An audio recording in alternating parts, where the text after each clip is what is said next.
All right. Good evening, everyone. Welcome to the South Bay Cities Council of Governments Special Board of Directors meeting of August 20th, 2020, conducted via Zoom. I am Olivia Valentine, Chair of the South Bay COG and Council Member of the City of Hawthorne. At this time, I would like to introduce the Executive Director of the COG, Jackie Bacharach. Hi, welcome everybody. We're glad you could be here this evening.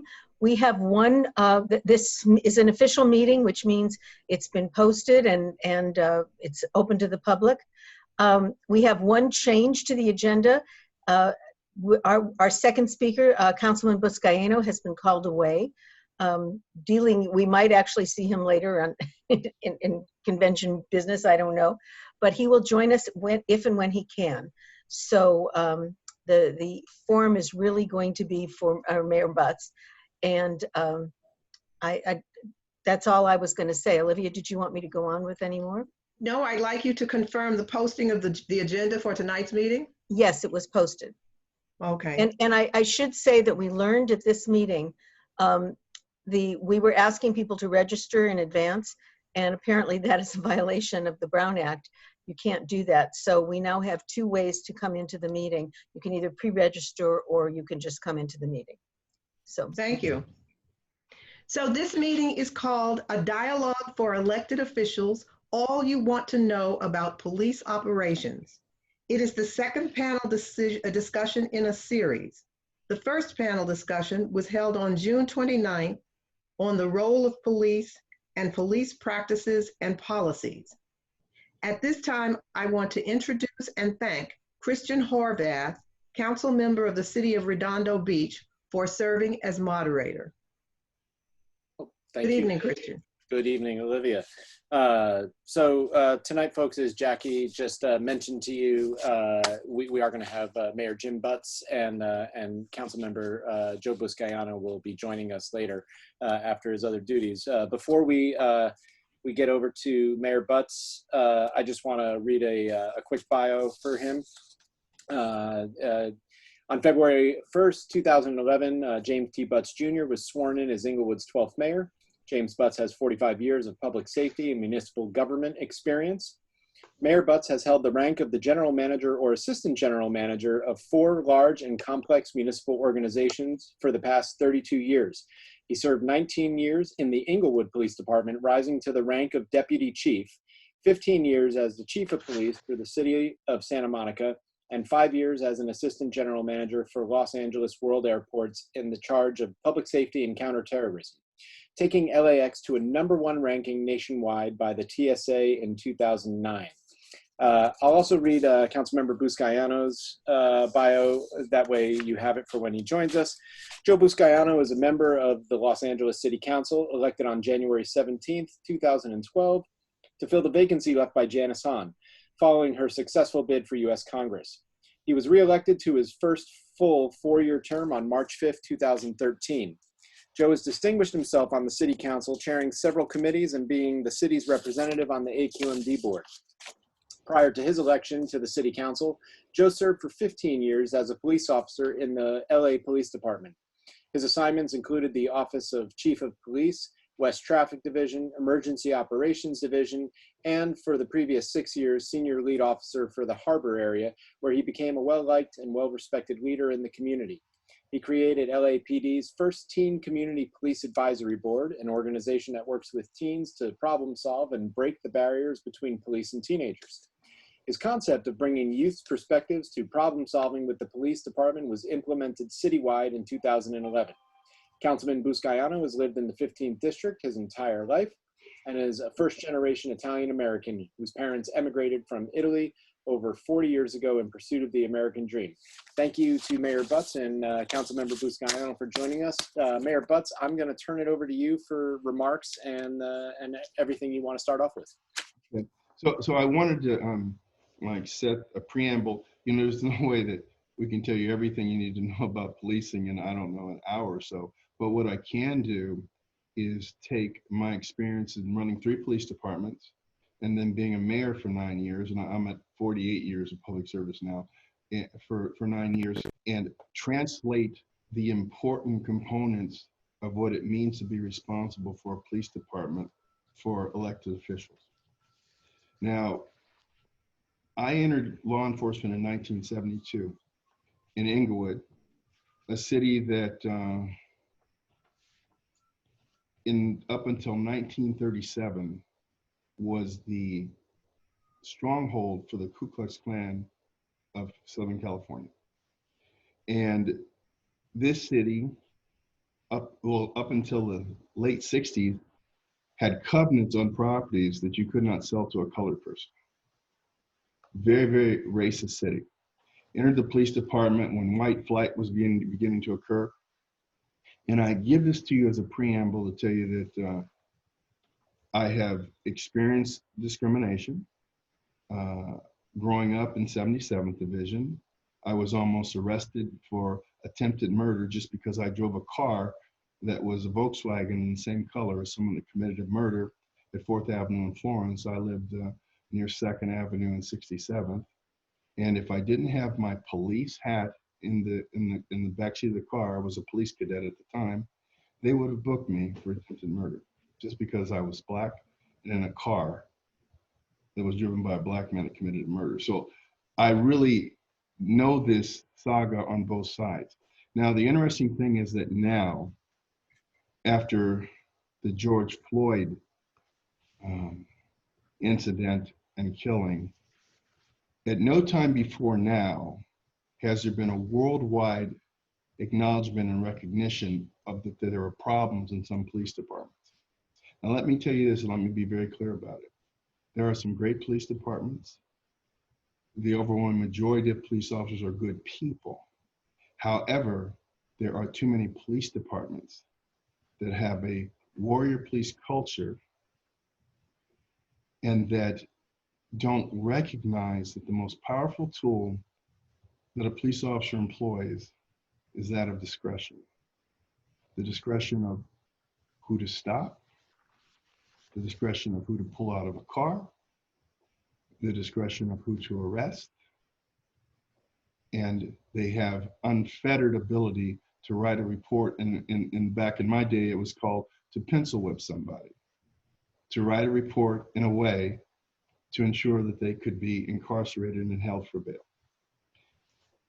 The biggest problem that we have in society is that we have organizations and institutions, and this goes through the entire prosecutorial realm, to prosecutors, to judges,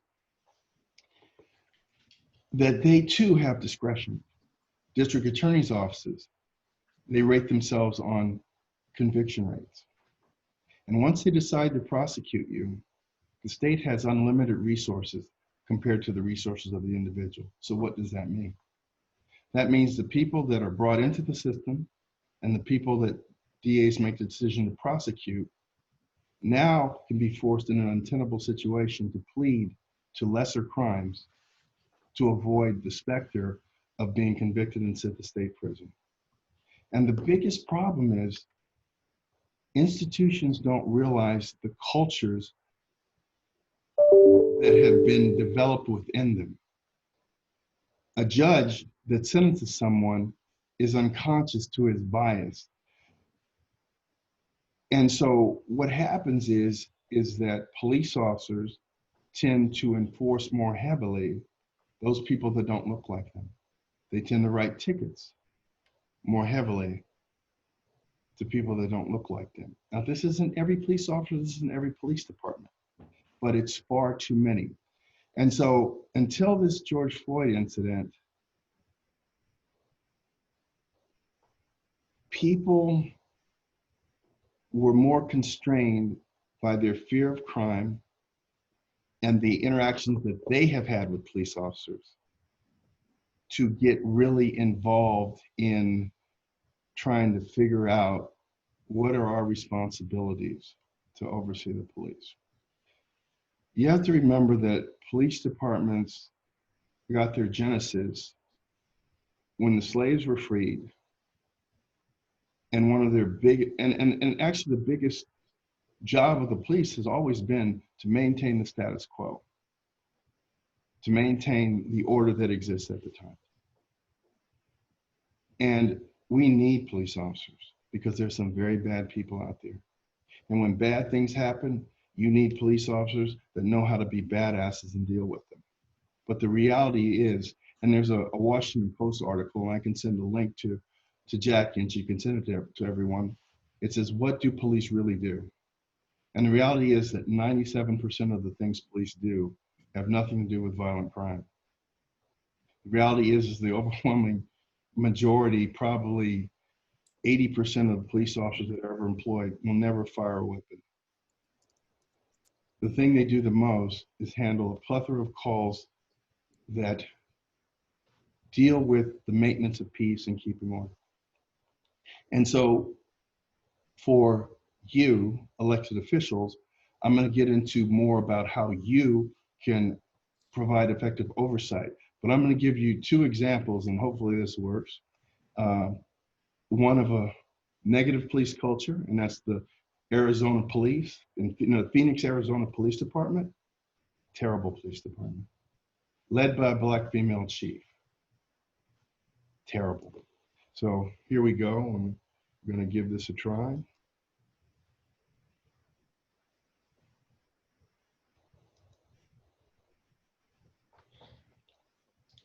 Can everybody see this? Christian? Yes, sir. Yes. Yeah. Everybody sees it? Okay, here we go. Between Phoenix police and a young family. Parents and their two daughters, 1 and 4 years old, held at gunpoint. Major differences emerging between the police report and a video captured by witnesses. So what started this confrontation? Here's ABC's Zachary Keach with more. You're watching cops in Phoenix threaten Aisha Harper, a 24-year-old pregnant woman with her 2 young children by her side.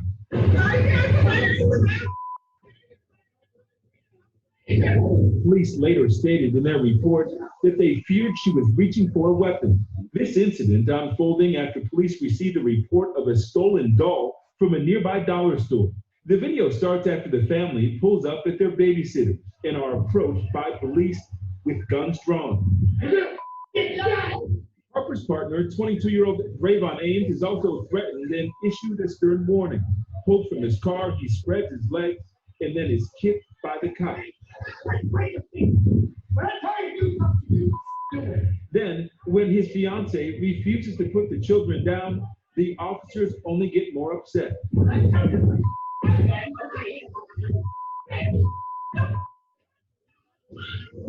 Hey, whoa, stop them down. Later, Harper gives her baby to a complete stranger. These videos were obtained by the family's pastor and shot by witnesses that did not want to be identified. In a police report, officers say the family acknowledged that their 4-year-old may have taken a toy, but police assert that the couple also may have taken other items and were combative. However, neither parent was formally charged. Tonight, the family has filed a formal notice of their intent to bring a $10 million suit against the city. They say the officers' actions violated their civil rights. Tom, the police department says that they take all allegations seriously and that the matter is currently being investigated. Tom? Zachary Keach for us tonight. Zachary, thank you. Hi, everyone. George Stephanopoulos here. Thanks for checking out the ABC News YouTube channel. If you'd like to get more videos, show highlights, and watch live event coverage, click on the right over here to subscribe to our channel. Okay, so now let me figure out how to bring you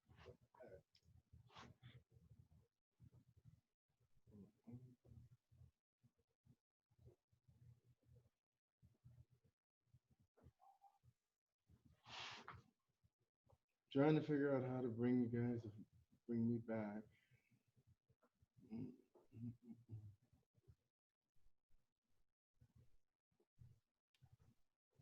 Click share screen. Well, here we go. See, the thing is, I don't see that on unplugged share screen. I don't see that. There, now we go. Okay.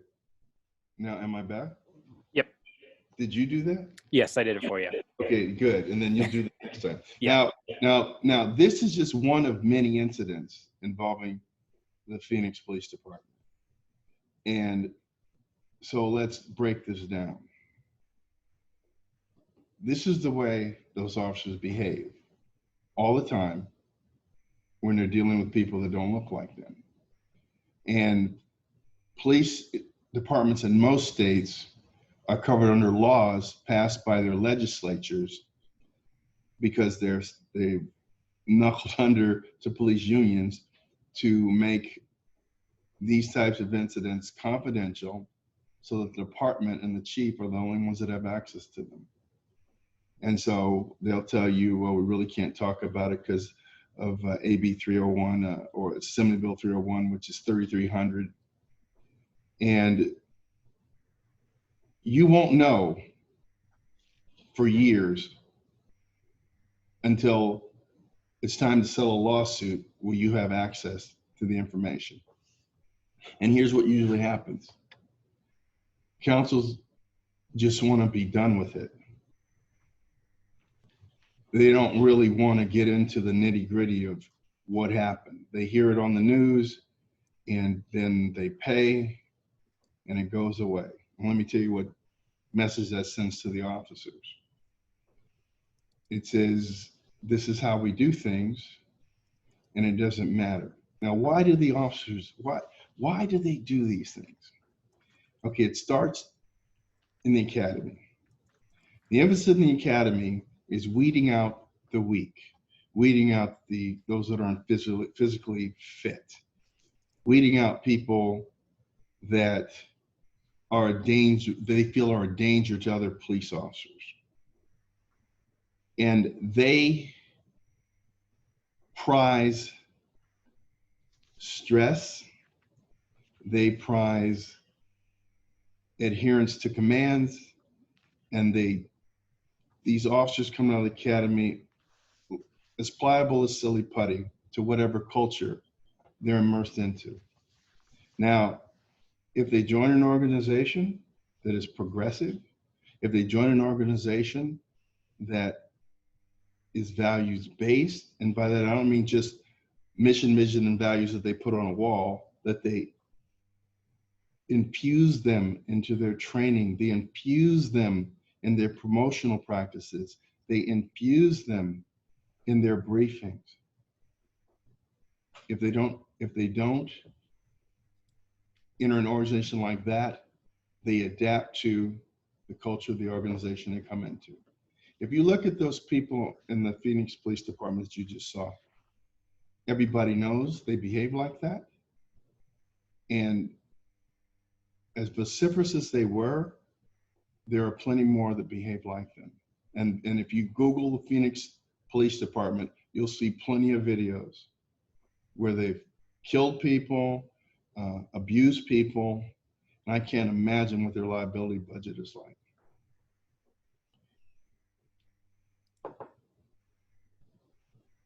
No one holds the chief to account. Let's talk about Minneapolis.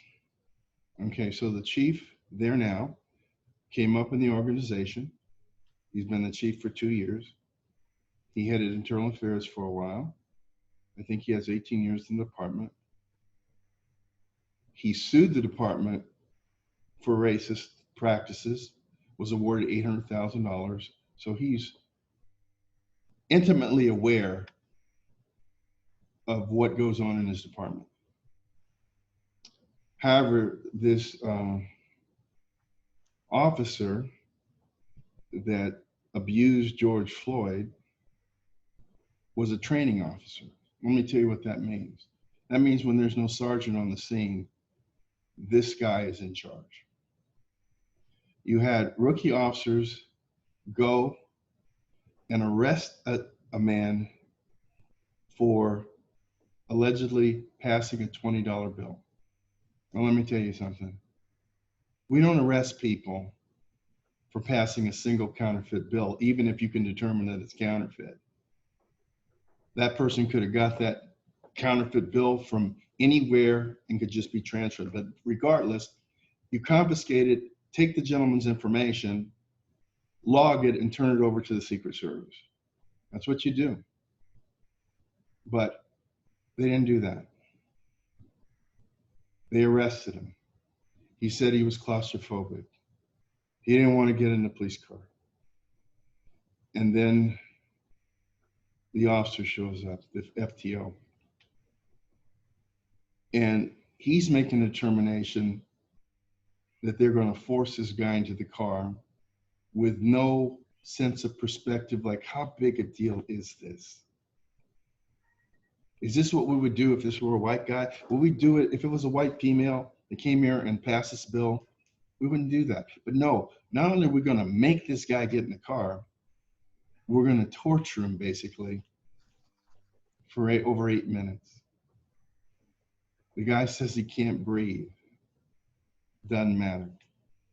And so the point I'm making is everyone in that organization, let me tell you, everybody in that organization knew his tendencies. They knew how he was. He had something like 18 complaints, which, you know, is only an indicator that there's a problem, you know.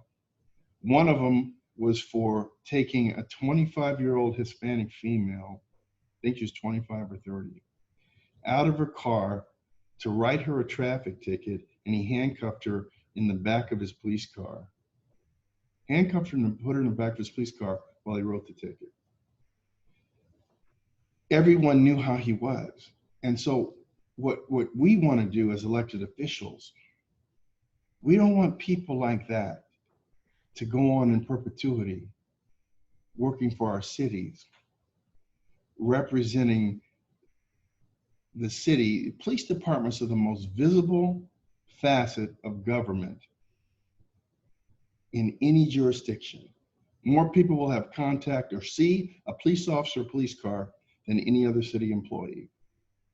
However, police departments receive the least oversight, and I'll tell you why. Because the chief is the expert. I always love that. I was the expert. Nobody second guesses you. But going along with being the last word in policing carries a big responsibility. You have to care about how people are treated. You have to care about guarding the public purse. Now, when I went to Santa Monica, we spent about $3.5 million a year on uses of force and liability, settlements, judgments, and the majority of them were for bad police shootings. I changed the shooting policy, but more important than that, I infused a set of mission and vision and value statements into the DNA of the organization. And I did not hire laterals, because when you hire a lateral, you hire the culture of the organization that he or she comes from. And by the time I left the organization 15 years later, that $3.5 million was $1,849, and it wasn't correlated to any use of force. Now, there's a reason. It's because from the chief to the deputy chief, to the captains, to the lieutenants, to the sergeants, everybody had those mission, vision, and values and what they meant infused into them. And that had an impact. Now, a lot of people say, well, what would happen to crime? Crime dropped 64% while I was there. The only time that crime was lower in the city of Santa Monica was 1957, and that was a year after they started keeping crime statistics. So they're not incongruent. You need police, but you need the police to be self-aware. You need the police to be on the same page as the city. So I'm going to show you an example of a police department that I think is outstanding, the Portland Police Department. Portland's up against it right now. They've had protests for 80 days. So they need the police, but they need good police officers. So I'm gonna show you a video of an interview with one of the sergeants. Let's see.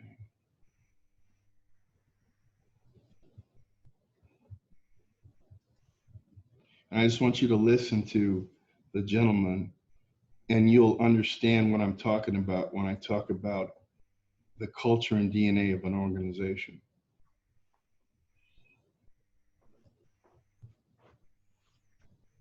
Mr. Moderator, are we there? Mr. Moderator? Yes, your video is up. Everybody can see it. You just got to hit play and make sure your audio is up. Sergeant Proctor, thank you so much for joining us. You've had a variety of assignments during your tenure with the Police Bureau. Can you give us kind of an overview of your assignments? Yeah, absolutely. So I've been with the Police Bureau now a little over 17 years. And like most officers, I started out working night shift, and I was assigned to North and Northeast Precinct. From there, I spent about 3 years, and I really developed an interest in gun violence. And so I went to start working with the gun violence response team at that time. And that interest was really fostered by seeing the significant negative impact that gun violence had on specifically the district that I had worked in North and Northeast Portland. I spent about 5 years there, and I was either on scene or paged out to literally countless shootings in and around the city of Portland. From there, also developed an interest in training. And I think one of the things that's being discussed right now is how do you change culture, how do you change organizations, and it's through training. So for about 5 years, I was one of our lead control procedure instructors, had a great partner, and our focus was always on providing the best level of training that we could for our officers and always striving for excellence. From there, I was promoted to the rank of sergeant about 3 years ago, and I was assigned to Central Precinct for about 2 years and dealt with all the livability issues that we have in and around Central Precinct, from folks that are affected by drug and alcohol addiction to folks that are affected by mental illness. And then we have our robberies and shootings and stabbings as well. And then about a year ago, I went to the human trafficking unit, where I'm currently one of the sergeants in the human trafficking unit.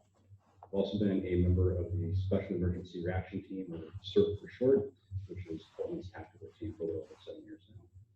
So you have done so much in your time with Portland. Would you share with us what your experience with racism has been? Yeah, I think that's one of the within PPB, I should say. Certainly. While you've been assigned to PPB. I think that's one of the big conversations right now, is the intersection of race and law enforcement. Internally, since I've been here, from my coworkers, I've experienced zero racism internally. The men and women of Port Police Bureau are some of the most accepting and kind people that I've ever interacted with, and some of my best friendships have been fostered within the Portland Police Bureau. It's interesting being a African American officer, and I think this is a shared experience to have conversations with other Black officers when you step outside of your agency. When you wear this uniform in public, especially if you're interacting with communities of color, it doesn't always go well. And there's a common experience that you're no longer Black or blue. You're no longer one of us. You're part of the Police Bureau. And very quickly, I can remember several instances responding to calls for that has actually been called out. I'll give you an example. We had a shooting in East Portland. It was believed that one of our shooting victims and possibly the shooter was still inside. And it was starting to look like it was going to be a tactical team response. And so that's where on duty certain personnel to respond. I was working that day and started to respond to that call. As I got on scene, I saw where the command post was at, started to head that way. And off to the left-hand side, there was a group of about maybe a dozen or so Black folks that were kind of hanging out. And from that group, a comment was thrown out towards me, and it's like, hey, they sent the one token Black guy. And I want to pause there for a moment to think about like what that actually means. So they didn't see, hey, here's a well-trained officer that's going to come help this dangerous situation. They didn't think that, hey, this is an officer that has dedicated his time and his energy towards bringing peace to our community. It was like, hey, the only reason he's here is to fit some artificial quota. And that was not the case. Fortunately, this wasn't the first time that I had experienced that. People often talk about the healing power of humor. And so I looked over at the crowd and I said, hey, we're hiring. And so if you want to join us, fill out an application, go to our website. And that kind of de-escalated the situation, and I got some chuckles. But that thought process is out there. I can remember another time I was working GRT, and my partner, who was a mixed race guy, he's half Black, half white, we conducted a traffic stop. And the young lady, she's African American, as we're walking up to the door, she's said she stopped me because I'm black. And then when she turned and looked at me and saw that my skin tone was darker than her own, she's like, well, maybe you didn't stop me because I'm black. So there's this thing that we as a society, as a culture, really need to start kind of working through. So those are just some experiences that I've had internally, externally as a black police officer. Officer Pierce, thanks for joining us. Can you also start out and kind of share a little bit about your assignments and why you chose to work for Portland Police? Yes. So I originally started here as a volunteer working in the missing persons unit, and then ultimately got recommended for a paid position working under the grant in the cold case homicide unit. And that ended up being kind of the pivotal experience in my life that even led me to consider becoming a police officer. I had no intentions of doing it whatsoever. And now looking back, I have no regrets about it, even despite the way things are. But that got me to apply to become a Portland police officer. And during the almost 8 years that I've worked here as a police officer, I've worked on patrol. I've worked with the human trafficking unit. I worked on the gang enforcement team, and when the name changed, the gun violence reduction team. And then I've also worked and still do work part-time or detached in the training division as well, teaching new hires in the advanced academy, as well as helping out during annual in-service to SOAR members that work here. We put a lot in a short time, and we're glad that it worked out for you to join us. I've worked with you before, and I just know you to be one of the best. So we know there's been a lot of renewed interest in the gun violence reduction team, or GVRT, and you worked there for over 3 years. Why did you choose to work with this team, and what was that work actually like? I think there's a lot of misinformation out there. So I'd say any of my interest in it started first being a patrol officer and responding to dozens, if not hundreds, of shootings during my time on patrol. I was assigned from the time I was off probation to the time I joined the gun violence reduction team to North Precinct, where at the time especially, there was a lot of gun violence. A lot of it was still happening there. It's kind of spread out all over the city at this point, and especially into East Portland, but North Precinct, due to the historical ties as well, is the area for it. There's still a lot of history there.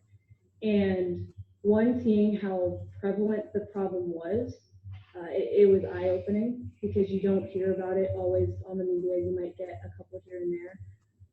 But as a police officer and seeing how many shootings there actually were, and now looking back to the time when I was on patrol, it's nothing compared to where it is now.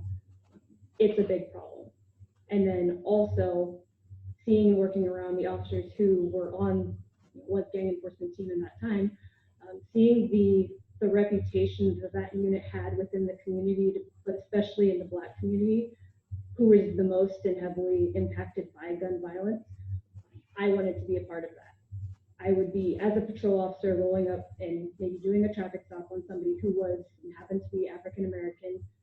I might get yelled at and called a racist. You're only stopping me because I'm Black. You're profiling me, X, Y, Z.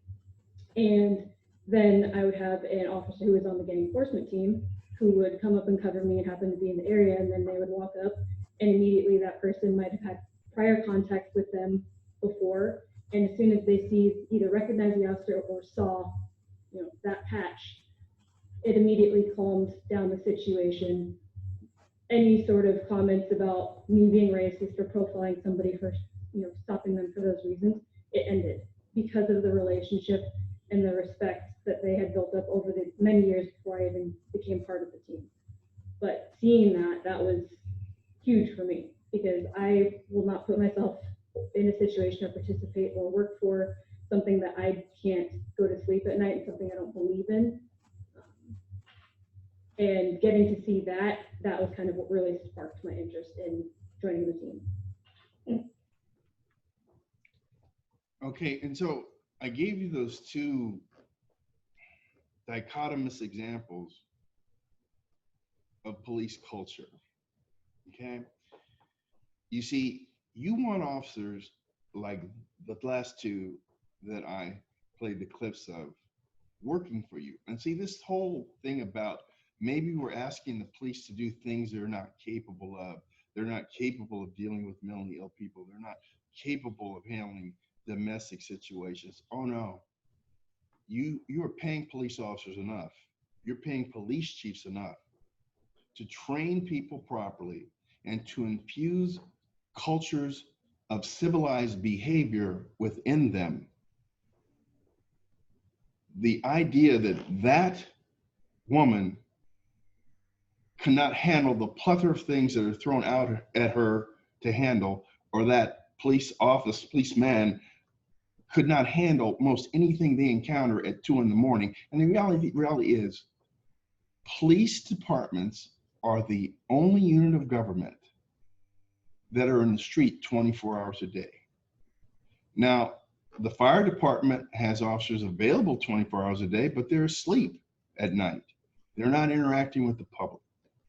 So it's very important, the people that you select, but it's probably far more important, the chief of police that you select, because that's the one that's charged with exercising that unity of command that exists in police departments to ensure that an appropriate police culture is developed. So what can we do? Okay. Well, you can sit down with your police chief and say, hey, tell me about the culture in your organization. Tell me about the number of complaints you get for discourtesy. Tell me about the number of excessive force complaints you get. Give me a report. Now, you can't see the individual cases with officers' names, but you certainly are entitled to understand the breakdown of complaints. Now, for police complaints, there's sustained, which means there's 51% of the evidence that shows that there's a likelihood that the misconduct occurred. There's not sustained, meaning that doesn't cross the 50% threshold. There's unfounded, meaning that you find that the conduct did not occur. And there's exonerated. The conduct occurred, but it was lawful and justified. You need to get the breakdown of the classifications that your complaints fall into on an annual basis. And you need to talk to the chief and ask him about cases globally. What's the intake of complaints? Who's required to take a complaint? Are sergeants allowed to dispose complaints without them getting up to the office of the chief of police? Because I will tell you that right now, if on-duty personnel at any rank are allowed to dispose of complaints without committing it to paper, then what you have is an organization that protects itself. If they're allowed to tell somebody, don't worry about it, I'll talk to the officer, it's not good enough. Because you don't know, nor does the sergeant or lieutenant know, what unconscious biases that they have. And every chief needs to infuse into their departments an awareness of the impact writing a ticket to someone has. There's no moving violation that I know of that costs less than $360 right now. You know why that is? Because tickets finance courts. And you know who gets tickets mostly? It's people that don't look like the officer. A ticket to the average low-wage person can make the difference between being able to pay their bills and not being able to pay their bills, or in some cases, feed their family. Now let's talk about a traffic stop. I'll tell you this right now. I was in the business 37 years. This is my 48th year in public service. I don't ever see, unless it's a felony stop, I don't see whites taken out of the car on a traffic stop, having to sit on the curb, be asked things like, so are you making a delivery? Where are you coming from? Asking the passengers for ID when passengers don't have to carry ID. these things occur every day and every night. And you know what? And the officers don't know any different because that's how they were trained. Another thing, this fallacy of flooding an area with officers that has like a high burglary rate or some type of crime rate, and then telling the officers, I want activity, I want tickets, I want arrests. Because all you're doing is say, go out and arrest and write tickets to the people you feel least sympathetic towards, as though your presence in doing those things is going to have the impact on suspects that you don't know the identity of. And this has been going on for decades. Police chiefs' careers revolve around three circles. The first circle is the elected officials, and they usually had something to do with hiring them, or at least they hired their boss, the city manager. The second circle is the public, the people that elect the people that may have something to do with hiring you. And the third circle is the officers. Now, the officers usually have a police union, and the police union collects money from the officers. And you know what they impact? They impact the elected officials because they put money into council races. And you will actually see council people that are afraid of the police union. And that's a bad thing, because the police chief starts with three circles, all of them when he or she starts, because they have a honeymoon and everybody's trying to feel out what's in it for them. And if the chief is effective, he's going to lose the circle with the officers for a while. You know why? He's not going to lose all the officers, but he's going to lose the leadership of the police union, because he's going to change policy. He or she's going to change policies. They're going to attempt to change the culture of the organization. And to the people that leave the union, that's heresy, because when you get used to a certain level of power and influence, you don't want to give it up. It's the nature of human beings to cling to power. And so they're going to butt heads, and the union's going to pick some signature thing to be pissed off about. I'm just giving you an average scenario that I lived through in Santa Monica. And this is going to be the worst thing that you could have ever thought of if you're a police officer. And the worst thing you can do is piss off the guys. That's the word. The guys aren't going to like this. The guys aren't going to like that. When I came to Santa Monica and we were going to change the shooting policy, I was in a meeting with my command staff, and the captain said, the guys aren't going to like that. And I said, blank, the guys. I said, you know why? I said, because when the guys shoot somebody for no reason at 2 a.m. and they sue the city and the guys, you know who's the first person they name? It's me. I'm responsible. So if I'm responsible, then we're going to run things the way that I want them run, because I'm responsible. And you have to have chiefs that are willing to say, I'm responsible. This is on me. Because what you usually see when something completely messed up happens, you see rationalization, you get a promise that you're going to deal with it, and 9 times out of 10, you don't know what happened to that officer. You don't know. And let me tell you what that does. That reinforces the culture. That reinforces the sentiment that this was okay. Now, I've had to deal with bad things. Now, when I came back to Inglewood, they'd had a slew of bad officer-involved shooting, and hired a new police chief. And even with him in place in February 2016, there was a car that was stopped at the intersection of Manchester and Inglewood Avenue at 2 a.m, and the occupants had fallen asleep.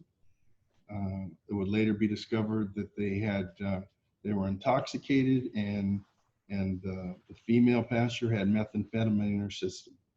She had a loaded semi-automatic pistol in her lap between her legs, and They pinned the car with a Bearcat, which is a tactical police vehicle with a turret on top. They put a police vehicle in front of the car so it was pinned and immobilized. And they tried to rouse them with a PA. They couldn't rouse them.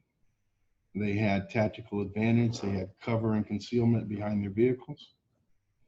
And when the driver finally woke up, he looked around. He had put the car in drive and in park and attempted to rock himself free, but he was pinned. For some reason, an officer on the driver's side says that he saw him move towards the gun, which would have been impossible because it was between the female's legs, and he opened fire. Then the officer in the Bearcat opened fire with an automatic rifle, fired 16 rounds into the car. Then the officers on the passenger side, when the female tried to exit because she was in a kill box, he opened fire. And then 2 other officers opened fire. And we investigated it, and it was the chief's determination that all 5 officers should be fired. Because here's another thing that is always used, it's used a lot. It's I fired in fear of my life and that of other officers or civilians in the area. And that's usually always the aliyats and free. And it wasn't bought this time. Now, I'll tell you what happened. There were no more such shootings since that time. Now, the officers sued, and you know what they sued for? They sued for discrimination. They said the chief discriminated against them because they were white. Chief's white. 2 of the officers were Hispanic. One of the officers that was not fired did not fire his weapon. He was the brother of one of the officers that was fired. So it's ridiculous.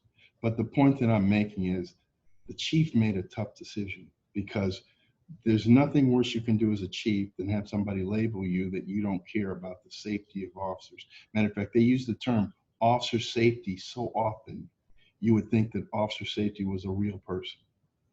That's always the catchphrase for getting out of doing what you did.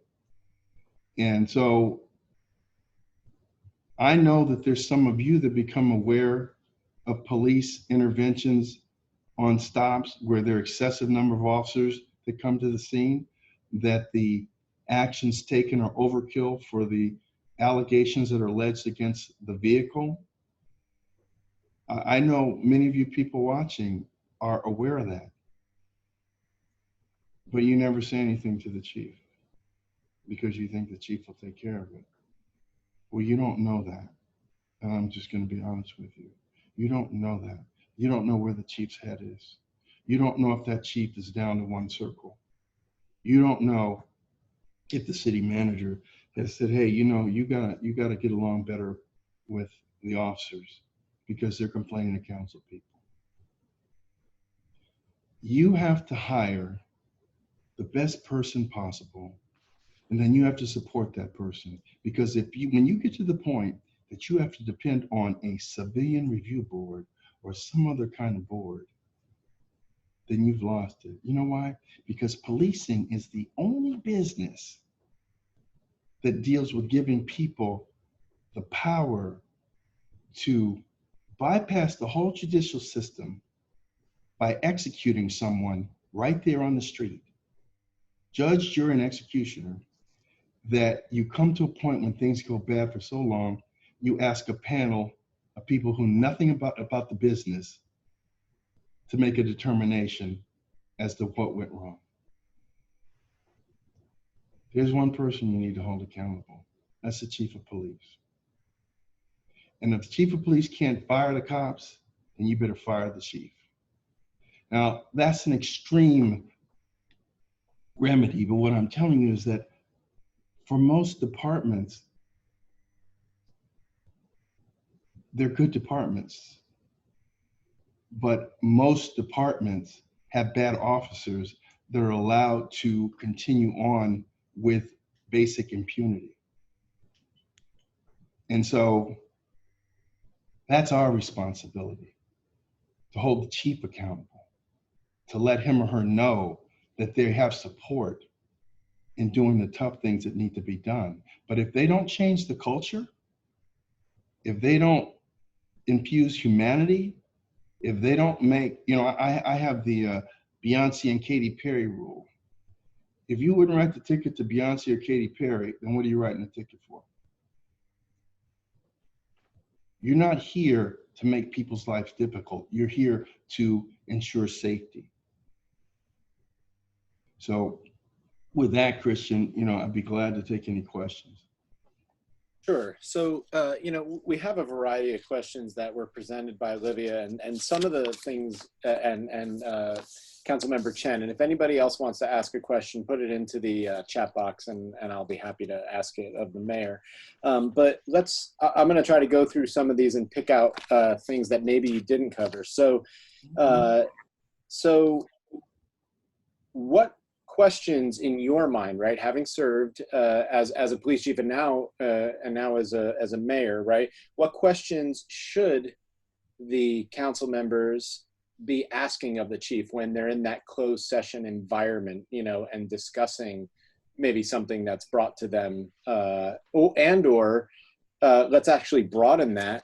What questions should they be asking when they're not in a closed session environment, because something hasn't been brought to their attention?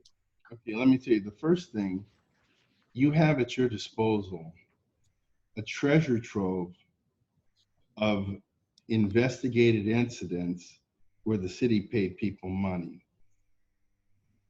for the misconduct of police officers. The first thing that you're entitled to is to see those files, to read them for yourself, and to ask the chief questions like this. So what happened to these officers?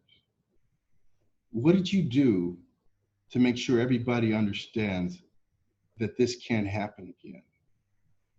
What have you done to infuse this into the culture of your organization? Because these things they go wrong early in the encounter, and they start with an attitude and predisposition usually to be a warrior as opposed to a protector.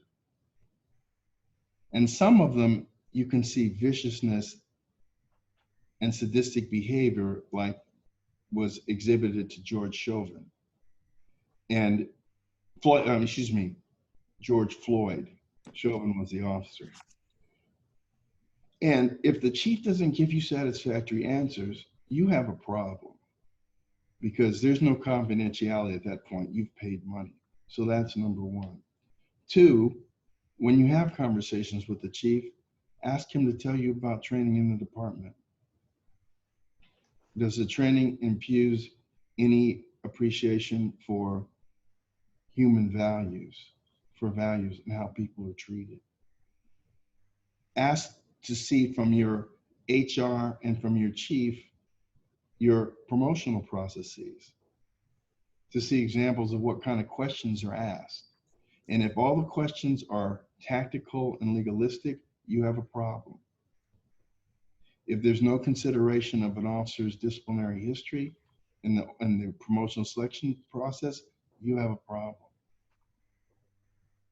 So I mean, that's in a nutshell, that's enough to talk about. And let me tell you what the chief's gonna do. He or she's gonna get the idea,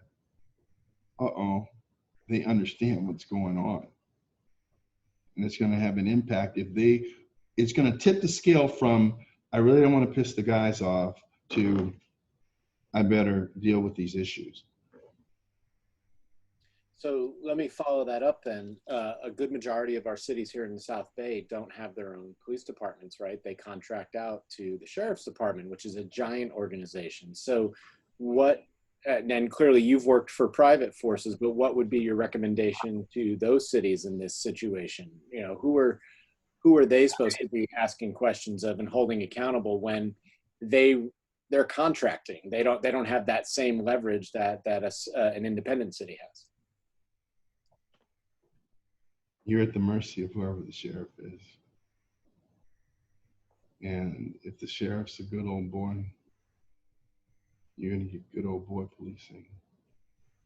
Like I said, I'm not going to comment on the sheriff's department other than say this. The sheriff's department for decades has had groups, cliques of officers that are referred to as gangs. I mean, the Vikings, the executioners. And when you have someone that comes up in the organization and says, oh my God, we have gangs and I'm going to deal with it like nobody else has, you got to give me a break. You are at the mercy of whoever the sheriff is. And if the sheriff feels enough pressure, then you'll probably have a better outcome. But right now, it's not the way it is. So your chief of police is the captain or the lieutenant that's in charge of your station. However, the sheriff's department is a large monolithic agency, and you'll find that the officers tend to have more sway and authority over a station than the captain. So if you get a good station with good deputies, you got no problem. If you paid any attention to what's going on in Compton, I mean, the deputies there stopped the mayor and pulled her out of her car with her husband and baby in the back seat and asked her if she was a drug dealer because of the car that she drove. How does that happen? Because you make assumptions based on race. But worse than that, you believe that you operate with impunity.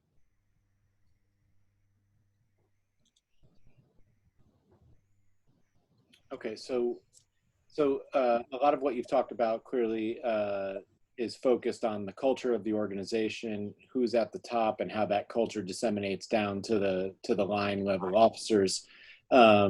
You've touched on racism clearly being a part of that, and you've touched a little bit on training, but let's just kind of explore, hypothetically that a department is in transition, a council has given direction for the way they want things to work. You have a new police chief, they're changing policies.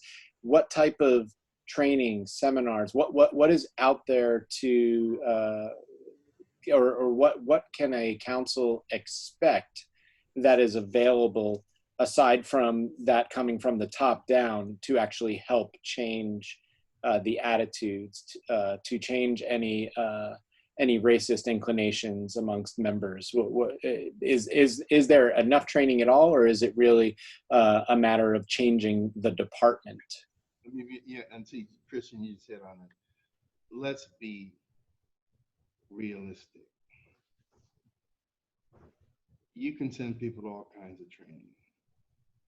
But if they're there just to kill time, and the phrase is, well, you know how we do things around here, and they come back and they do things the way we do things around here. The police chief has such control over the professional lives of police officers. They have the single greatest amount of influence over who gets picked for captain, who makes lieutenant. They pick who's the sergeants. And in Santa Monica, I interviewed every officer before they were hired. When an officer would get a complaint for discourtesy, and it was not sustained because it was one-on-one, that officer would have to come in and see me. And I talk to them about it, and I tell them this, it was one-on-one. But I said, let me tell you this, you get another one-on-one, this is going to be lumped as a preponderance, and you're going to get discipline. Another thing, one of the precepts I had was the northbound train. The train was and engine was the mission, drove the mission as we defined it for the department. The vision was that place just over the hill that you didn't ever quite get to, was where we attempted to go as an organization. And the train tracks were the values, because no train can travel outside its tracks. And if you're not a values-based organization, and let me tell you something, every staff meeting, and it was corny, we'd go around the table, lieutenants and captains, and everybody had to leapfrog and go mission, vision, and values. You had to have it memorized. Because if you didn't have it memorized, there's no way that you could infuse it into the organization. And it would start with me. And everybody knew those mission, vision, and value statements were not just words on paper. And so you can send people to all kinds of training, and police officers get more training than any subset of government that I know. But it doesn't do any good if you come home and do things, you know, the way that we do them around here. And you can't rule your way out of it. You can't pass laws about who can use a carotid restraint. You can't have cute little things like 8 can't wait.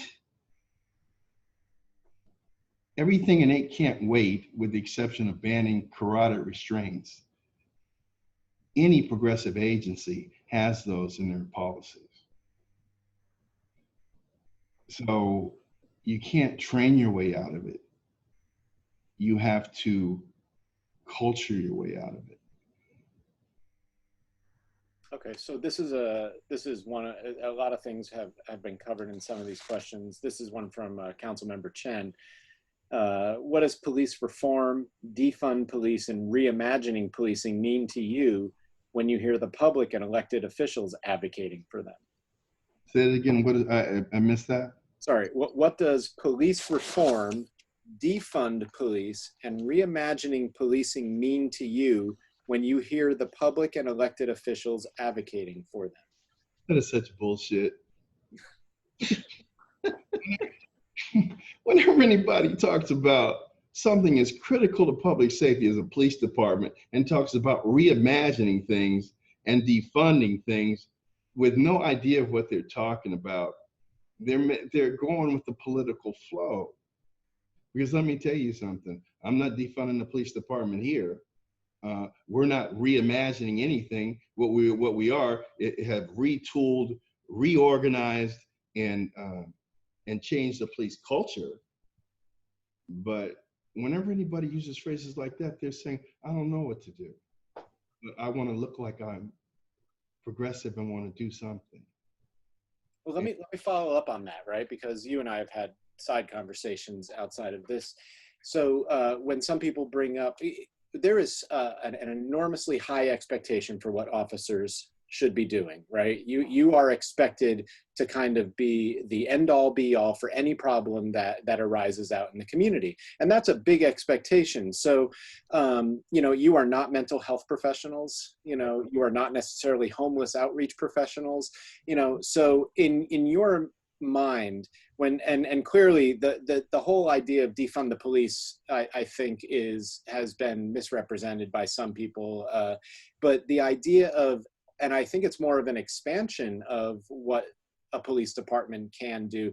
Do you think and/or embrace the idea that mental health professionals should be a part of the police department to supplement what officers are doing, or outreach providers for homeless? Like, do you have any thoughts on that, as you know, as emboldening what you are able to do as an agency?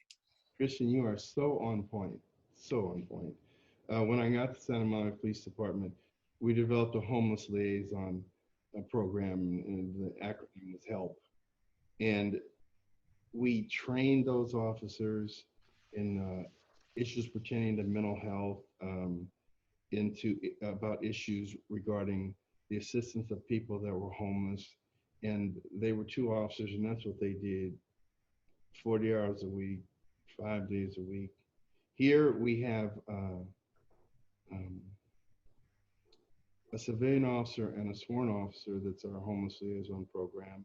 We have 3 members of the psychiatric evaluation team from the county that we pay for to go out with us on a mostly a daily basis.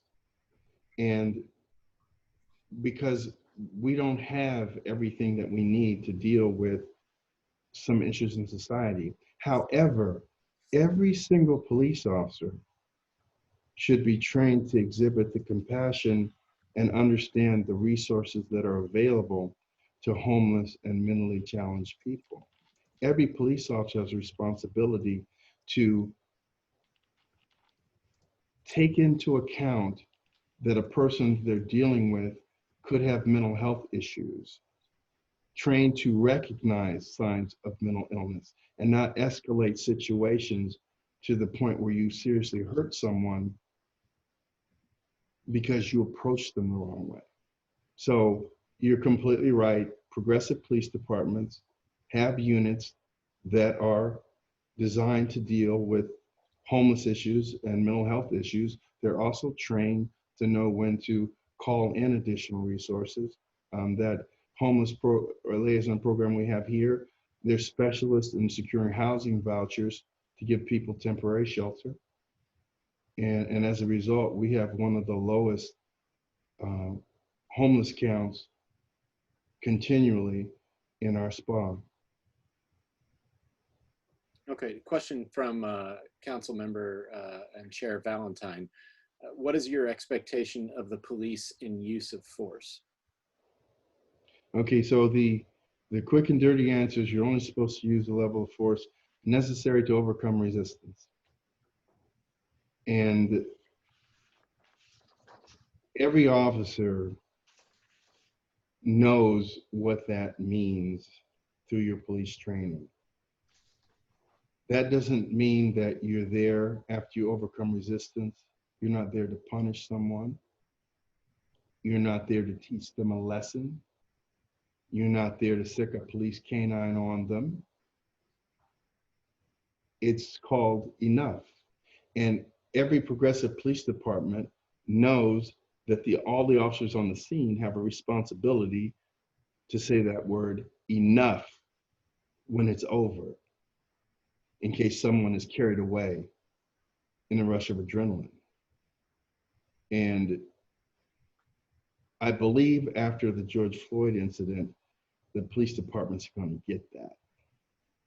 They're not going to have training officers like Officer Chauvin allowed to be a field training officer. And you know why? Because it's cost so much. The people that they depend on to support them, the average Joe, average Jane, the wealthy, it costs people too much. And people are awake and aware, and you're going to find departments are pliable. They're going to listen. They're going to challenge their thinking. The biggest problem that you have in any situation with human beings is most people think that people think like they do, and they never challenge themselves. They never are introspective. And that's dangerous when you carry a firearm. So I'm going to actually ask Council Member Stern to unmute herself because I have 3 things from her, but they're not necessarily questions. They're situational examples. And so Hildy, why don't you maybe try to figure out what is the question? How do you want to pose those to the mayor yourself? Because I don't think it would be good for me to do that. I'm not sure what you want to get out of him. Well, thank you. And thank you, Mayor Butts. I think you've really explained so much to us. I really appreciate all your tools and all your suggestions on how we can be asking questions in a more productive way. So yes. It's good to see you. It's very good to see you always. Thank you. I had presented what has become kind of public knowledge in Manhattan Beach.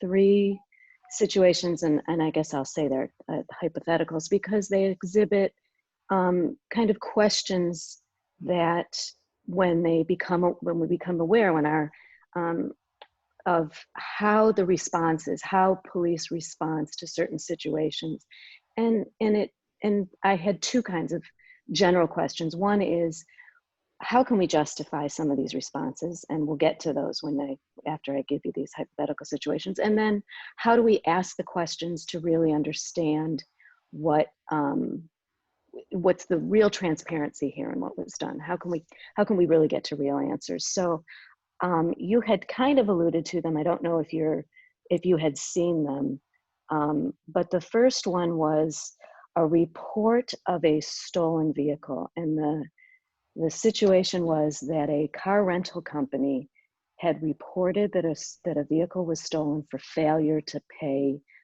the rental on the car. So the car was picked up on an ALPR and stopped, and the visual that was that there were a good maybe 10 to 12 cars surrounding this one car.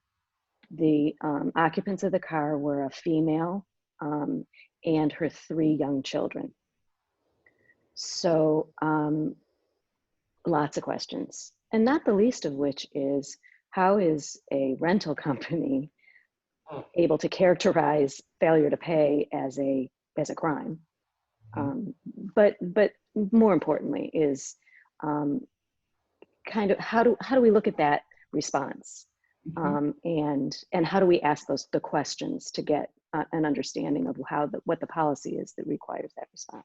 Okay, so that's such an excellent question, and it kind of dovetails into the first video about the theft of the doll from the 99-cent store or whatever it is.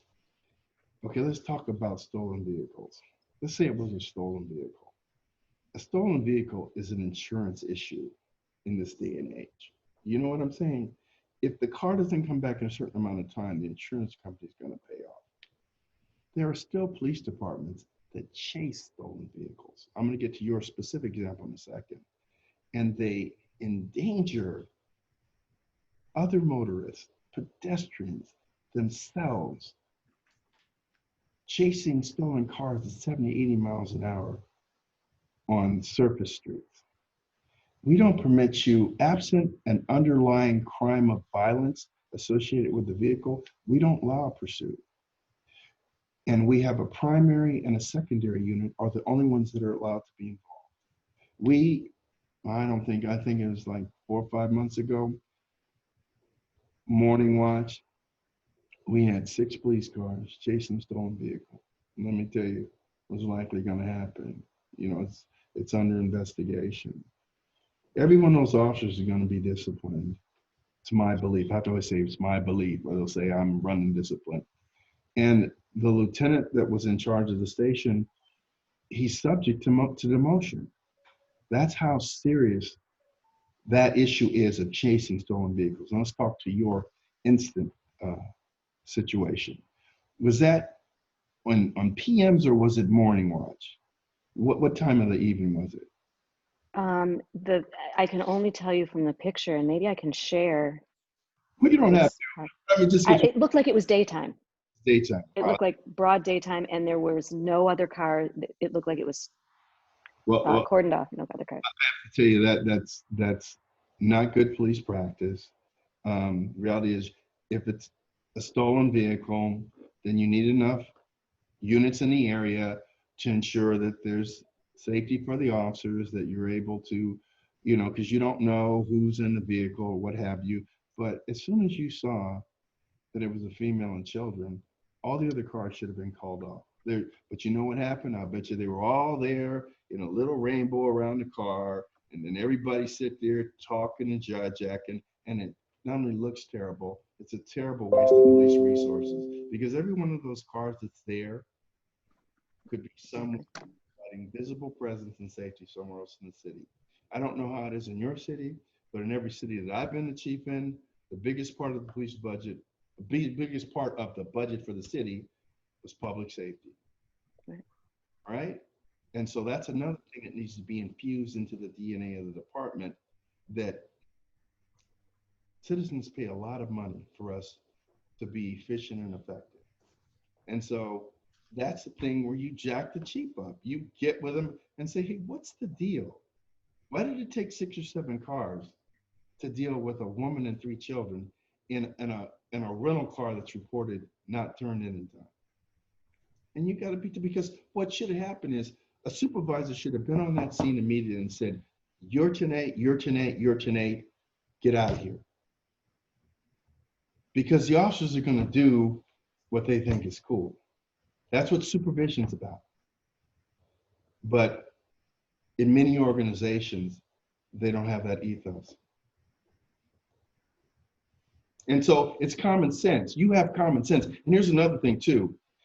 Most elected officials are afraid to speak what appears to be common sense to them because the police are the experts, right? And you know, you don't challenge the experts. Well, you need to. Thank you for that. Okay, if you can indulge me, I'm going to give you another one of the hypotheticals. And this one goes to your comment about, well, the guys won't like that. So at about 6 o'clock in the evening on a Saturday, and you know, on a busy beach night, beach was packed. There was a call for public intoxication on the pier. And apparently there was a response. I don't remember how many officers initially responded, but the intoxicated individual, I think was resisting. And there might have been some, you know, code enforcement with mask wearing that was also tied in here. So I think there was there was some attitude stuff going on as well. I think one of the officers was pushed. So there was, when that was reported out, 6 police vehicles, including vehicles coming down the beach on the busy beach, screamed to the pier to respond to this one public intoxication. So help me understand the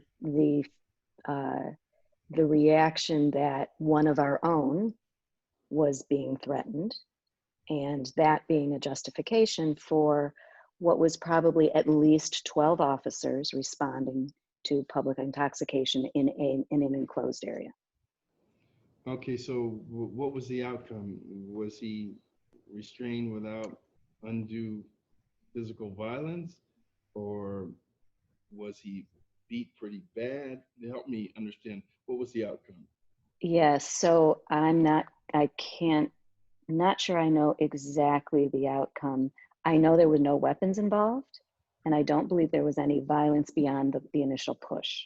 Okay, so let me say this. You can't second guess a massive response to an individual that is resisting arrest, because every police officer carries a firearm, and you can't lose a fight when you carry a firearm because you can be disarmed and that person can kill you. So whenever there's a physical resistance, everybody in the area is going to respond, and that's to be expected. But as soon as the person is taken into custody, everybody should be 10-8. And so that's your answer. There are going to be times when there's going to be an overwhelming police response, and you'd rather have too many than too few, but you also want maturity to reign, that when the situation is stabilized and everything's code 4, then everybody is 10-8, and the person is taken into custody with only the amount of force to overcome resistance. And this is what I would always tell the police officers, you know, when you're in a situation and it goes bad and too much force is used, or the officer is discourteous, I would say there's only one person or set of people 99% of the time that's being paid to be at that location, and that's you. And so with that comes responsibility. And that's what has to be gotten across, because you're not always going to be able to control the amount of response. You want police officers that want to have sufficient numbers to maintain a situation. But once it's over, it's over. And that includes your response. Everybody's not supposed to lollygag around, laugh and high five. That's not what's supposed to happen. That's fair. Yeah, and I don't, and that's a good way that's a good another set of eyes, right? Is to understand the, we don't necessarily always look at that the next level of response, which is how it's wrapped up and how everybody gets back to their job. And I think maybe it also lends itself to the question of whether, and you alluded to this in the first instance, how are we using our resources? And when we say we don't have enough resources in our policing, or we can't do everything, we can't be everywhere, we can't be asked to do more. Some of these questions about the level of response are kind of tied into that suspicion that maybe we can do what we need to do, but maybe our resources are being used in places that are just overextended. And that becomes, though, a matter of culture, and that becomes a matter of supervision. That becomes a matter of what the chief makes clear to people, that police resources are scarce and precious, they're expensive, and we need to be about our business. And this isn't about, hey, we're having a high old time out here. You know what I'm talking about? That, again, that's part of your culture. Mm-hmm. And then I think the next question, it was the next hypothetical that I sent, was the, how does the mutual aid response feed into our resources? So we had a home invasion in the middle of the night, a single individual home invasion of an unoccupied home. And we had, looked like all of our police force, including our SWAT teams from 2 other local agencies. We had drone response from 3 other city agencies. So the mutual aid response was so robust for one home invasion with one individual in the home for a good 5 hours in the middle of the night with a cordoned off periphery, and it was secured. And so again, the question of how do we justify our resources, and what do we expect, and what can we expect when we are asked to participate in that kind of mutual aid? Okay, so I believe your city's in Area G. You're in our area, and so here's the purpose of mutual aid. Mutual aid was designed so that when the resources of a city are exhausted or near exhausted, that you can call up your mutual aid coordinator, and what happens is X number of officers are pledged from each agency in Area G, depending on the size of the event. Now, from what you described, this was overkill. 2 SWAT teams was like I said, not being there. I was a SWAT commander for 12 years. That sounds excessive.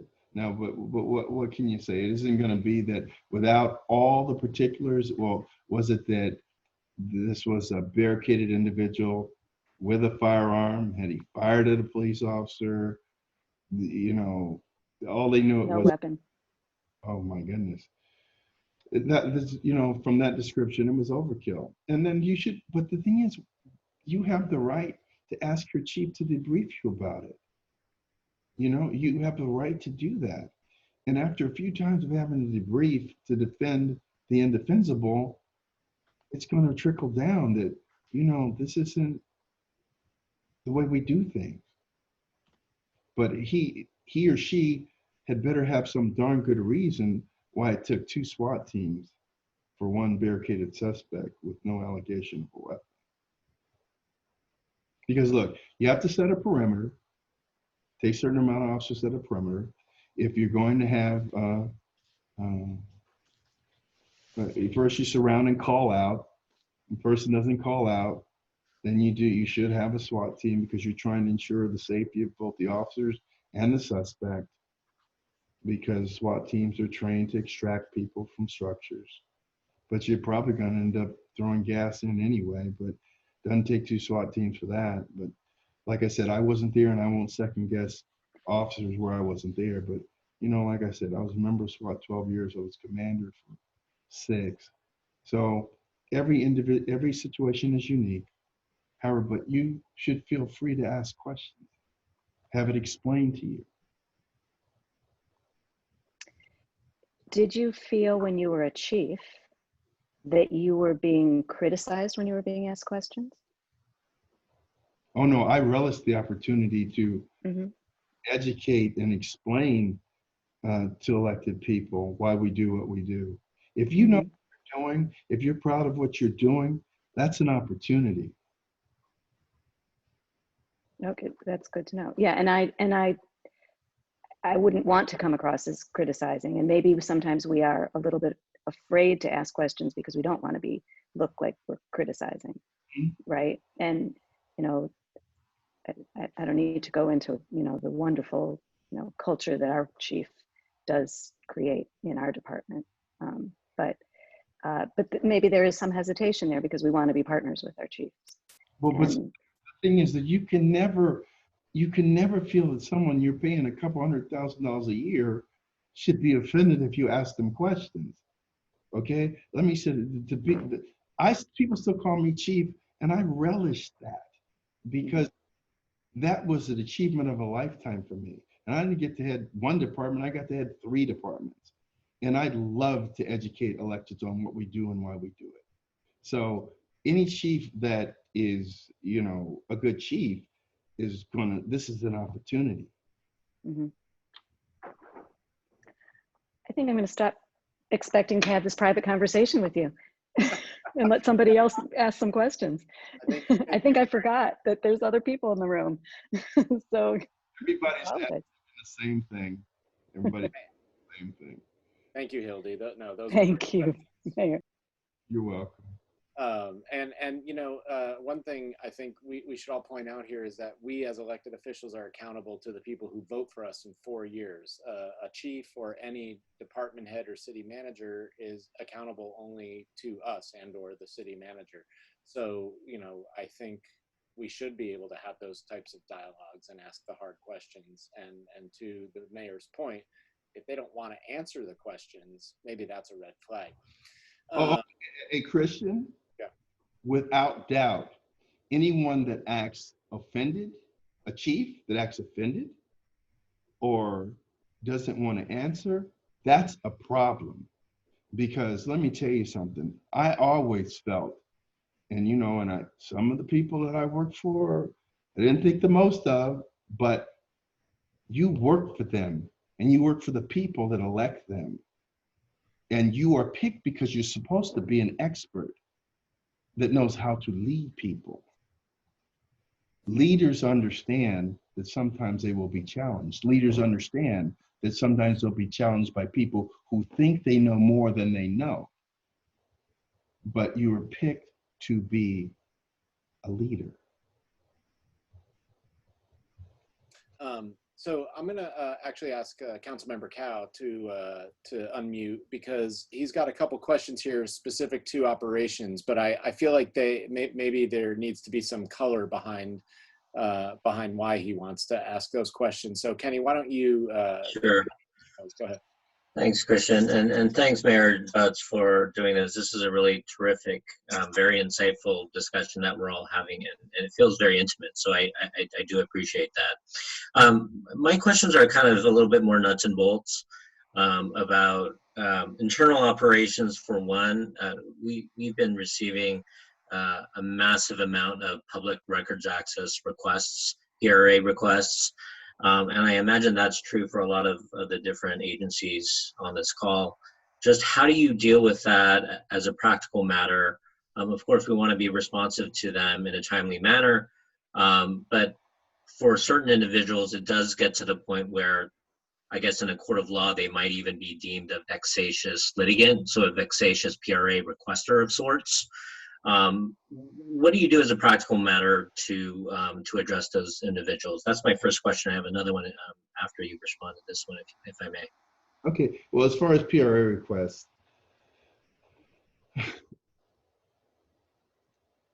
there are people out there, and I'm not talking about just media people, but there are people out there that, they send in request after request. Now look, you're supposed to have a turnaround within 10 days, but that's if you can.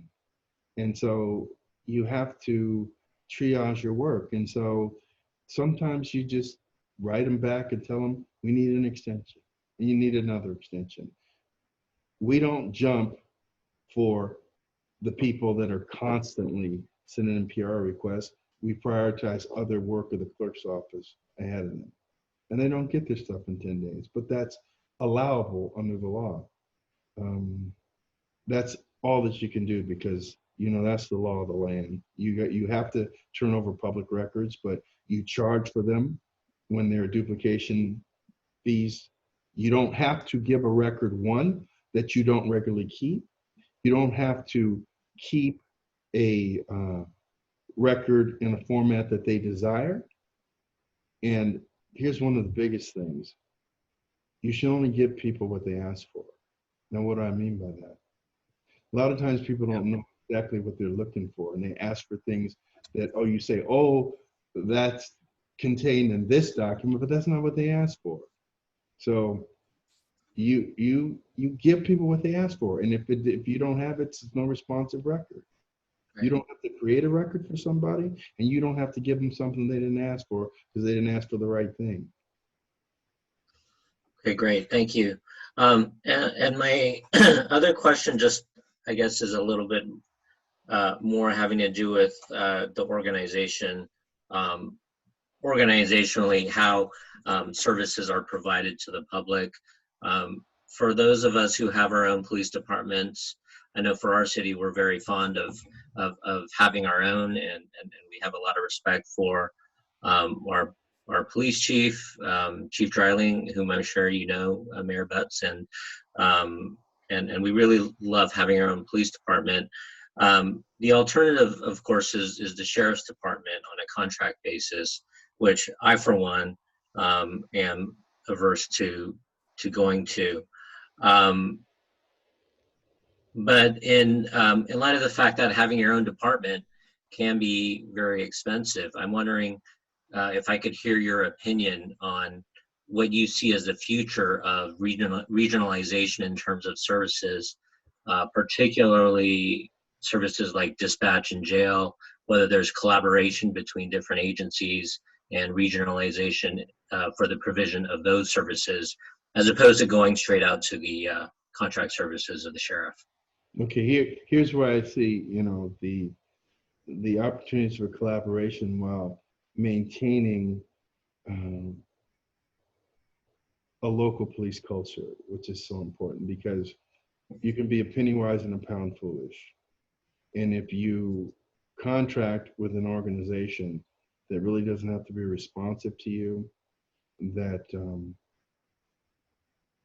decides the level of resources that you'll have. Like, for instance, we were going to go bankrupt in 2011. I took office in February of 2011. We were down to our last $10 million, and we had an $18 million structural deficit. Well, I remember those days. And so one of the things that was going to happen, the city had contracted out to county fire, which is a whole different thing than contracting out to the sheriff's department, because you would get a better price for policing, but you're going to get 2 or 3 police cars where we field 7 or 8, and then, but what you lose local control, and the cost that police actions can cost you can quickly eclipse the savings that you would have, not to mention the lack of interaction with the community that you lose, the bonding with the community that you lose, the local control over the type of policing that you have. It doesn't end up being a bargain at all. But the second part of your, but regionalization, joint dispatching, regional jails, regional forensics labs. If you're going to reimagine anything about policing, that's something to reimagine. And that's not imagining, that's a plan. You see what I'm saying? Every police agency doesn't have to have its own forensic and crime scene people. Every agency doesn't have to have its own jail. Now, it does have economies because you don't have to run down to county to book people. But if you had a regional jail, you could save some money. So those are the opportunities, things that every police department does that you don't have to employ your own people to do.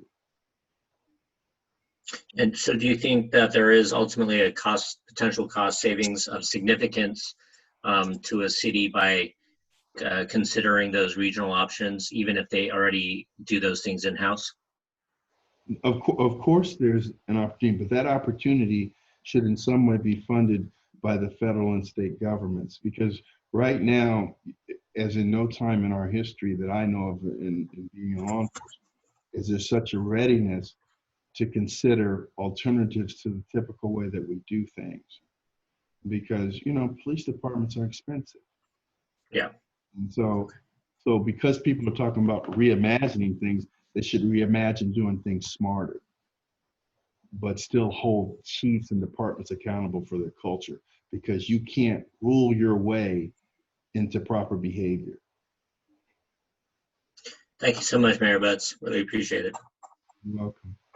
Okay, our next question is from Kevin McCarthy, and I think we've touched on this, but I'll ask it just in case you know, maybe you want to approach it in a different way. He says most small cities have a city manager that works for a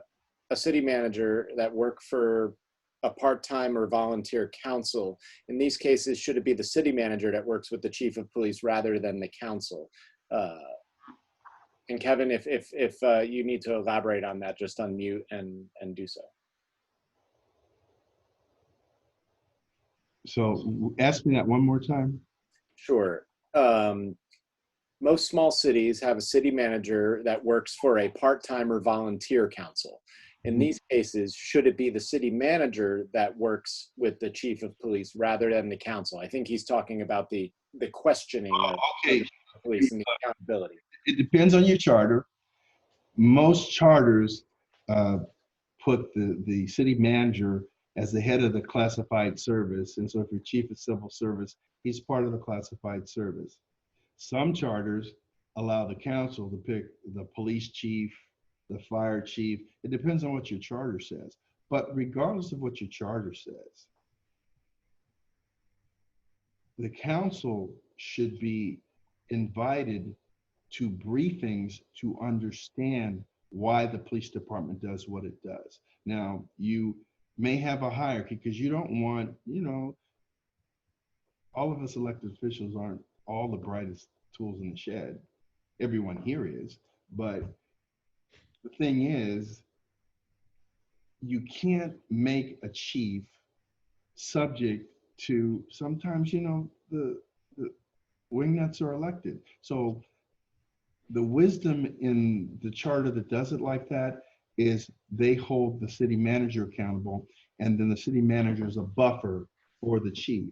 Now, I believe in that. However, I also believe that there's an obligation to educate the council. And even if that's to provide like global training for them about how departments work, and let the chief give a briefing about their philosophies, what are the nuts and bolts of policing 101. That's a beautiful thing to do. But you do have to insulate the chief so that they have some level of independence from the political winds. And that's why charters are wisely written like that, to make people civil service so that all the people aren't replaced when councils change over.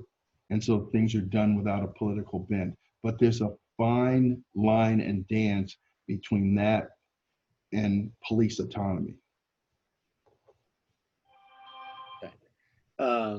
So a couple weeks ago, we just had a discussion item in our council on use of force this past Tuesday night, and discussed our policies. And as kind of a precursor to that, the chief and the PD ran the council through the simulation trainings that their officers do. And that was just extremely eye-opening to me. I did it virtually. I didn't go in just because our family's staying, you know, cautious still here in the pandemic. But I found it I would never want to do your job is what I'm going to get to, because I'm too analytical and I haven't been trained to think the way you need to think in that moment, right? And I think that really comes with training, right? What are you looking for? How are you supposed to react? But there's a question here: are simulators effective to train police officers, during their training and also in an ongoing basis? Well, there are simulators that are virtual reality simulators to allow you to hone critical thinking skills under pressure, because when you get into it, you do feel like you're under pressure. However, what you have to be careful of is in your training of police officers, you don't develop muscle memory where they do automatic things once they get into a scenario. And so that's why every scenario-based training, every simulator is not created equal, because you don't want to develop automatic responses. You want people to maintain critical thinking skills, even in the most desperate of situations. Okay, so at this point in time, thank you. At this point in time, those are all the questions I have, either that were emailed or in the chat box. If anybody has a question for Mayor Butts as we kind of wind down here, just raise your hand and we can just call on you. Okay, Olivia, go ahead. Yes, I wanted to ask, by the way, thank you, Mayor Butts. This has been eye-opening, just absolutely spectacular. We really appreciate it. So I wanted to ask you about the how you think law enforcement should respond to protesters. We've had situations in cities where you have peaceful protests, and then you have protests that start out peaceful, possibly, and then turn into what you can only call riots.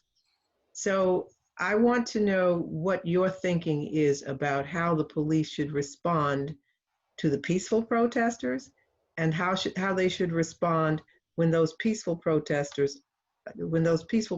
are no longer peaceful. Okay. So first of all, that is not just as simple as an answer as just that. So let's back up a little bit. Law enforcement, some law enforcement officers, culminating with Officer Chauvin, have put society in a position where universally people get it, and some people are mad as hell because in this country we have an economic system where people can make so much money that they can't spend it in their lifetime or their children's lifetime. And within a mile or two, there are people that don't know week to week if they're going to be able to feed their children. And there's an unwritten and unspoken compact that says everybody follows the laws if they feel that there's some semblance of fairness in the enforcement of laws, if they feel that there's some semblance of equity, so that maybe one day I can make enough to stop living day to day. Now, when you erase the belief in that compact, and then you have a situation happen that is televised around the world, like what happened to George Floyd, everything snaps. And so, excuse me. And so everything snaps. And so in situations like that, you're going to go a little further than you would with other protests that get a little out of hand. That being said, once things get to the point where people are burning shit, once you get to the point where people are assaulting other people, then law enforcement has to react swiftly and with overwhelming numbers and force to put it down, arrest people, and maintain order. The question is, when do you get that point? For me, that point is when people start burning stuff, shooting people, and hurting people. And then you respond with overwhelming numbers and you put it down and you'll have to deal with it. Otherwise, you'll be like Portland and Seattle, where you're going to have never-ending protests.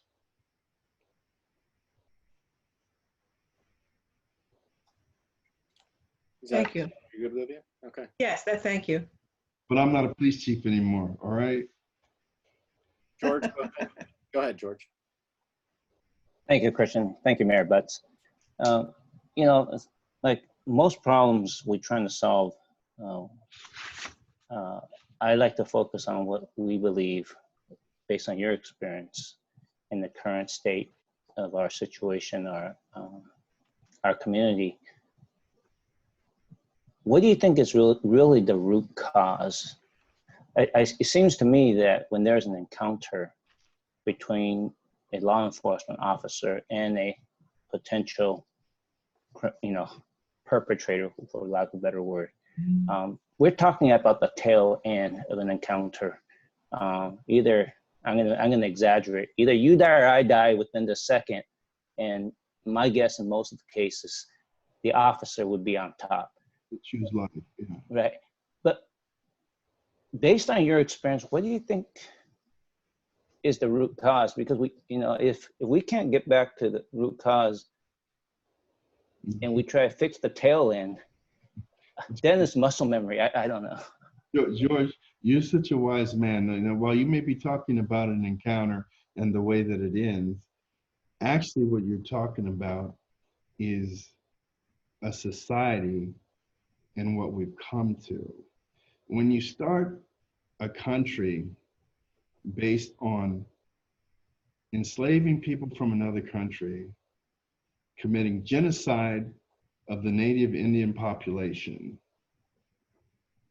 a society that's based on might makes right, and then you transition to that like it's like you're playing a game of Monopoly. And for 400 years, I have to work for you. I have to enrich you. I'm here to pick the cotton, which fuels the South, for the textile industry of the North. And then after 400 years of turning over everything to you and saying, okay, now you can play, then you have a place like Greenville and Tulsa where Black communities actually develop millionaires, and then the whites come and burn the place down, kill the people, and destroy their wealth. We transition from that into an era where Blacks can't vote. And then they suffer all of the dysfunction in families that occurred from broken families, lack of access to quality education. See, while we may have been made equal, there has not been equity. There's a difference between being equal and having equity. Recognizing that if you want to pick a fruit from a tree, that one person is tall enough to get it, but then take a shorter person and not give them something to stand on so they can pick the fruit from the tree. That's the society that we have. And so then you transition that into the arbitrary administration of enforcement, taking people's dignity from them in the way that you handle them on a traffic stop, making people sit on the curb, handcuffing people for no reason. See, all these indignities build up over time. And then when you may have a lawful police action, then all of this spills over and it's focused on that one action.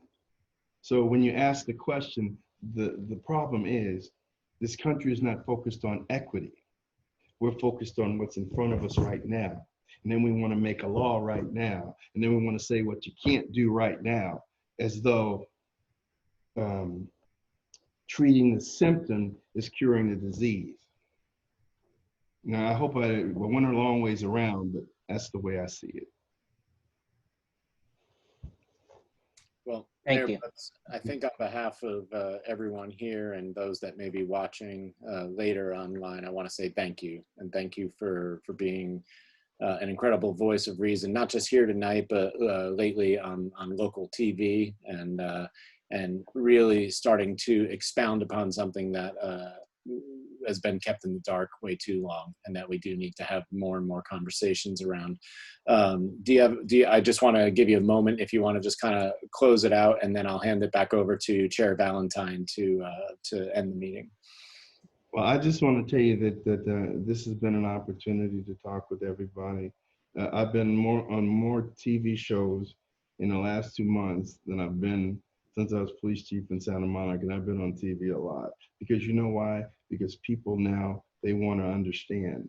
And so I'm honored to have the opportunity to share 37 years of experience in law enforcement and 9 years of experience in being a mayor, and the intersection of those disciplines, and share that with people that are really interested in hearing my perspective, because I think I do have perspective. So I want to thank Jackie. I want to thank you. I want to thank Olivia.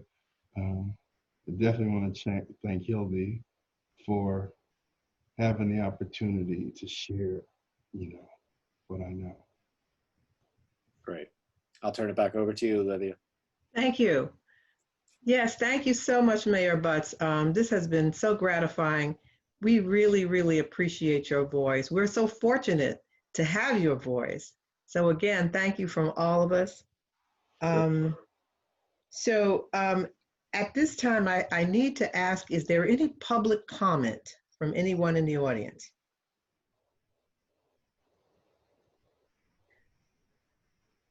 I see there's no public comment, so I'll move on. We welcome your feedback on this meeting. Thank you so much, all of you who attended. We want to know if this board meeting had special value for you, and if so, how. So we want your feedback, and if you have suggestions for future meetings, we would like to have that as well.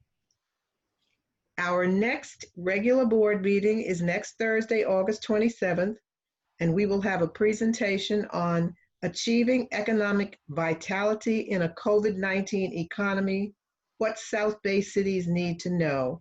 And this is going to be presented by Larry Cosmont, and we hope to see board members there. Are there any further comments or questions for Jim or for anyone on the board? I want to tell you that Larry's a sharp guy. Cosmont is a very sharp guy. And you are a very sharp guy. We thank you so much. And thank you, Christian Horvath, for being our moderator. Of course. Bye, everybody. So if there are no other comments or questions, good night, everyone. This meeting is adjourned. Be safe, everyone. Bye-bye. Thanks, Mayor Butts. You're welcome. See you guys.